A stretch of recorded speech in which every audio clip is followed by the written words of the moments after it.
guys, nakauwi na po ako ng Pilipinas. Andito na ako sa Bohol. Mga 2 days na ako dito, maingay kasi malapit lang kami sa kalsada. Oh. Ayan o, yung bitana ko, yan, kalsada na yan. Tapos sa Clark ako, Qatar to Clark Airport. Maganda sa Clark, mga kabos. Maganda sa Clark.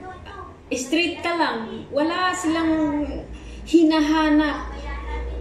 Pagbaba mo ng eroplano, didiretso ka na. Tapos, ang kailangan nila ay passport lang. Ilalagay mo lang yun. Parang Qatar lang siya. Yung airport nila, parang Qatar lang. Kasi i-scan mo lang yung passport mo at saka yung barcode ng ticket mo. Yun lang ang ano. Tapos makapasok ka na. Automatic ka na doon.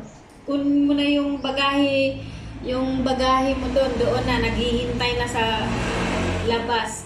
Tapos, bago ka pumasok bago ka makalabas ng airport nila, doon na nila i-scan yung e-travel mo. Mabilis lang, maganda yung ano nila doon, patakaran. Wala naman silang wala silang hinahanap. Wala silang hinahanap. Nasa sayo lang yun sa pag-build up mo ng mga yung custom.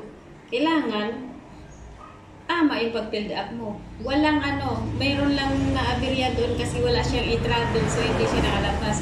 Gumawa muna siya bago siya nakalabas. Paganda sa Clark, 2 beses na akong nakababa doon kasi nung una, nagustuhan ko kasi kaya ngayon, tinuloy-tuloy ko na pag-uwi ako, sa Clark na lang ako bababa.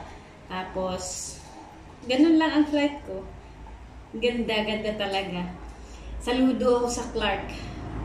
Malinis ang nila, style, malinis ang performance nila. Hindi ako naniniwala doon sa mga naaberya tungkol doon sa mga bagahe nila. Wala. Maganda talaga. Walang hinahanap doon. Kundi mo lang, passport, i-scan mo yung passport mo, tapos yung barcode ng ticket, tapos paglabas mo doon, yung e-travel, yun lang yung nila. Wala nang iba.